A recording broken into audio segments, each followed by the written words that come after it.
L'orgue de barbarie maléfique. Je m'appelle Aiden Despevich, j'ai 12 ans et je n'aurais jamais cru que je finirais dans un cirque à faire de la musique pour distraire les enfants de mon âge. Comme moi, ils s'amusent. Voilà comment tout a commencé. C'était un froid dimanche de décembre. Mon père, ma mère et moi avions décidé de faire un petit tour au centre-ville où avait lieu un grand vide-grenier de Noël.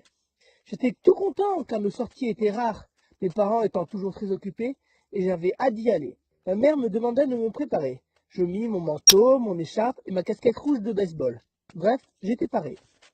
On prit la voiture et nous sommes partis sur la place du village.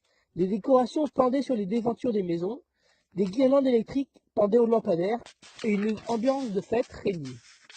Une fois garé, je descendis de la voiture et m'en alla sans attendre les parents. Hayden, attends-nous, m'interpella ma mère. Pas grave, ils me rejoindront. Je zigzaguai entre les personnes venues nombreuses, jetant maintes coups d'œil aux objets étalés sur les tables et les tapis. Que choisir? Que prendre? Il y avait tant de choses, tant d'objets merveilleux.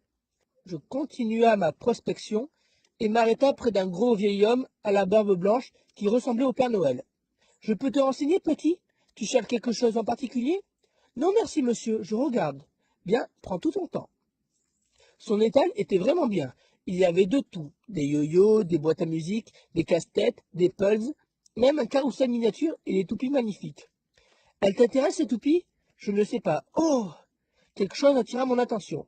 Un objet sur roulette, grand, rouge, avec des ballons multicolores et des étoiles jaunes peints sur le couvercle.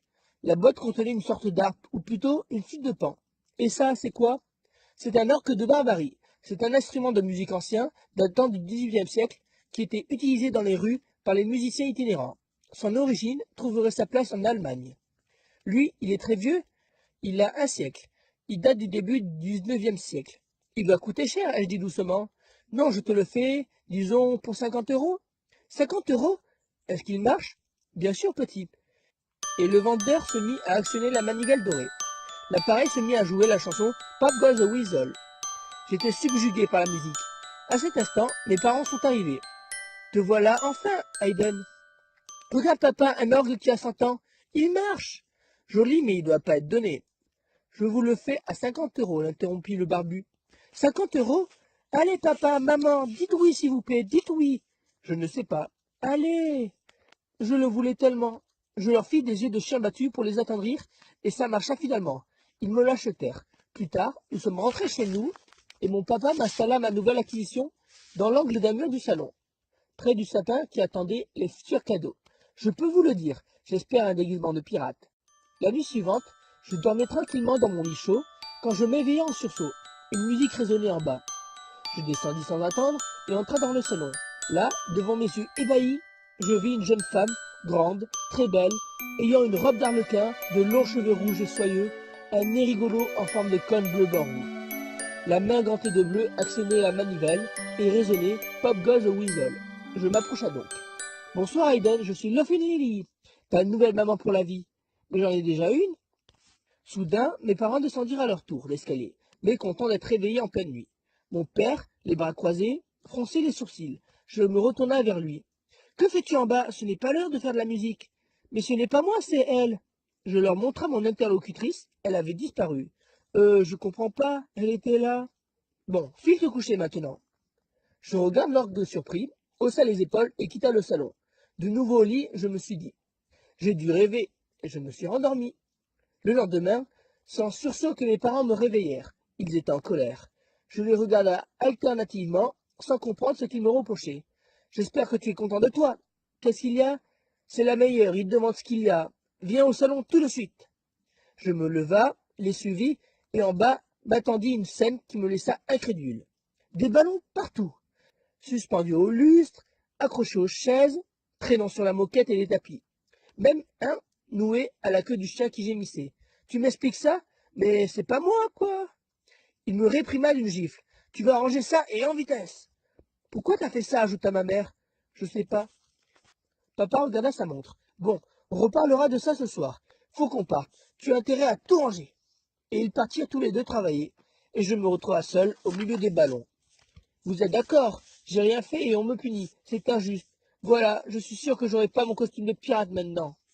En m'asseyant désœuvré sur le tapis, Mes bras serrant mes genoux, je me mis à pleurer. Une voix mélodieuse se fit entendre à mon oreille. « Qu'est-ce qui se passe, Hayden ?» Surpris, je tournai la tête, les joues mouillées de larmes. Lophing Lily était de retour et elle me souriait. Je lui demanda. « Lily, c'est toi qui as mis les ballons partout ?»« Oui, je voulais te faire une surprise. Ben, mes parents m'ont puni pour ça. »« Ne pleure pas, murmura-t-elle. Si ça se trouve, si j'ai pas tout rangé, j'aurai pas de cadeau. »« C'est ça qui t'inquiète?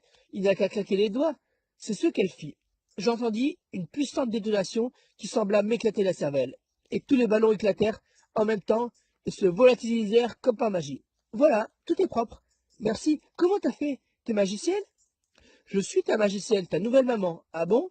Oui, avec moi t'auras des câlins par centaines, des jouets par milliers, des bonbons par millions. Et mon costume de pirate? Demandai-je avec espoir. Bien sûr, un déguisement de vrai pirate, avec un sabre, un crochet et un grand perroquet. Super! Oui, et si on jouait maintenant? Ouais! Et toute la matinée, nous nous sommes amusés. À midi, elle me cuisina des beignets de poisson magique qui volaient dans la pièce et une omelette avec des champignons énormes et multicolores. L'après-midi, on joua au cow-boy dans le jardin. Et quand la neige se mit à tomber, on changea de jeu et je suis devenu un esquimau. C'était très drôle. Malheureusement, mes parents allaient rentrer. Avant de partir, Lophing Lily me dit que je devrais faire un truc à propos de mes parents. Quelque chose de définitif, sinon elle ne pourra pas m'adopter. Je ne compris pas ce qu'elle voulait dire par là, mais qu'est-ce que j'avais envie qu'elle m'adopte. À bientôt, mon petit. Et elle disparut dans un nuage de paillettes venant de nulle part. Je suis alors rentré à la maison. C'est le lendemain qu'un petit accident se passa. J'étais encore dans le jardin et on faisait des échasses quand le sale clébard des voisins, un chihuahua blanc, fit son entrée sur ma pelouse. Il s'approcha de nous en remuant la queue. Il m'énerve. Pouf, un jour je le tuerai, Lily, dis-je en plaisantant. Chaque fois qu'il vient ici, il fait des crottes et je suis obligé de les ramasser. Pourquoi pas aujourd'hui, hein? Sans que je n'ai pu rajouter un mot, elle fit tournoyer comme un ouragan les chaises qu'elle portait aux pieds. Et hop, boum dans la tête du chien. Et hop, plus de tête qui s'arracha et atterrit en plein dans le panier de basket. Je m'écria à la fois impressionné et scandalisé. Pourquoi t'as fait ça? Je vais encore me faire punir, c'est sûr. Il l'a mérité, tu sais. Mérité? Oui, pour toutes les fois où il a crotté dans ton jardin. Je punis que si on le mérite. Oui, c'est vrai. Pas besoin de t'en faire. Mais au contraire, j'avais toutes les raisons de m'en faire. Mes parents crièrent après moi. Ils m'avaient vu. Oups. Rentre tout de suite. Lophing Lily avait encore disparu. Je dus obéir. Avec crainte, j'entrai dans la maison et montai l'escalier. Mes parents m'attendaient dans ma chambre. Mon orgue de barbarie avait déménagé tout seul. Mon père m'en mit une sévère pour commencer. Pourquoi t'as fait ça, t'es taré? La voisine va porter plainte, se lamenta ma mère. C'est pas moi, c'est Lophing Lily. Laisse tomber ton ami imaginaire, arrête de mentir. Je mens pas. J'entendis une voix par télépathie me demanda d'utiliser l'orgue de barbarie. J'actionnai la manivelle qui fit retentir toujours Pop Goes the Weasel et j'attendis ce qui allait se passer. Voilà, quand la musique cessa, on entendit un bruit de grand portail souvent en grinçant et de la fumée noire s'échappa de l'objet sous le regard étonné de mes parents. C'est là qu'ils virent que je ne mentais pas. Une terrifiante Lophing Lily est apparue devant eux en ricanant. Elle était désormais bicolore en noir et blanc, ses cheveux longs en bataille, ses dents transformées en crocs, ses ongles vernis changés en griffes acérées. « Hayden, ne reste pas aux mains de ce monstre, viens !» La clownette me serra la main. Derrière elle et sa mâchoire terrible, j'étais en sécurité. « Qui êtes-vous » demanda ma mère effrayée. « L'ami des enfants, le malheur des méchants parents. » Lophing Lily étendit ses longs bras à travers la pièce pour s'emparer de ma mère, sûrement pour lui faire peur. Mon père s'interposa. Clac! Il fut éventré d'un coup de griffe. L'intestin gicla dans la salle. Il chuta par terre, le ventre en lambeaux. J'en resta pétrifié et même douteux. Je croyais qu'elle ne voulait leur donner qu'une bonne leçon. Qui étaient finalement les gentils? Mes méchants parents? Ou ma nouvelle maman qui semblait vouloir les tuer? Ma mère livide recula contre le mur du fond. Mon père, lui, expira en s'étendant dans le sang dégoulant de sa bouche. « Ne t'en fais pas, m'affirma Lophing Lily, en souriant, les yeux remplis d'une lueur psychopathe. Il a mérité? Oui, évidemment. D'accord. » Ma mère se mit à crier hystérique. « C'est faux, Hayden, pas avec moi, ta maman. » Lophing Lily perdit son sourire d'un coup. « C'est moi, sa mère, maintenant. » Elle étira ses bras une nouvelle fois et empoigna ma mère par les cheveux. Je m'insurgeai. « Ne fais pas ça, elle le mérite. Mais tu veux que je t'adopte ou pas? Faut choisir. » La question me laissa perplexe pendant que la clownette traînait ma mère sur le parquet et la rapprochait de moi. Celle-ci releva la tête. C'est pas ton fils, sorcière !» Elle se reçut un coup de pied dans le nez, et celui-ci explosa dans un éclat vermillon. Maintenant, faut choisir, elle ou moi. Elle qui te punit, te frappe, te laisse seule, ou moi qui t'aime, joue avec toi et t'offre les jouets de tes rêves et les meilleures friandises au monde? Elle sortit comme par enchaînement une énorme masse de l'une de ses manches et me la tendit en souriant. Choisis. Je me mis à réfléchir. Que faire? Ai-je le droit? C'est ma mère quand même.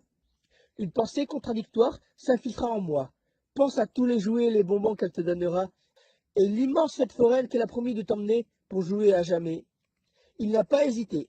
Je sais quelle est la bonne décision. Alors je levai la main sur ma mère sanglante, et tout fut réglé. Tout de même, je fondis en larmes. Ma mère adoptive poussa le cadavre du pied et me caressa la tête de ses doigts poisseux. Tu as été un bon garçon. On va pouvoir rentrer à la maison. Où ça? Dans l'orgue de Barbarie, mon chéri? Mais il n'y a pas de place, comment entrer? Elle partit d'un rire glacial. Je sais comment, moi. Elle me mit ses deux bras comme des serres d'aigle sur les épaules et doucement ouvrit sa gueule de requin et ah! Vous vous approchez maintenant à l'entrée de ce grand cirque désaffecté. Des enfants jouent sur un vieux carrousel avec des chevaux de bois abîmés. Les enfants sont pâles, ensanglantés. Venez plus près. Mon papa, le film Jacques, distribue du popcorn noir à d'autres jeunes. Ils forment une file d'attente morbide. L'un a les viscères qui pendent, l'autre n'a même plus de tête. Et un autre encore n'est plus qu'ossement putride. Et tous sourient gaiement. Plus près encore, je suis là, mort. Un nez en forme de cône noir et blanc. À côté de ma mère, Laughing Lily, avec mon joli orgue de Barbarie. Je n'ai plus qu'un bras décharné qui tourne sans cesse la manivelle. Je n'ai plus d'intestin. Elle me l'a arraché. Les sombres nuages font tomber sur nos crânes une fine neige de sang. Mais vous savez quoi? Je suis quand même très heureux à en voir le sourire sanglant de mon visage tuméfié. J'ai enfin mon costume de pirate!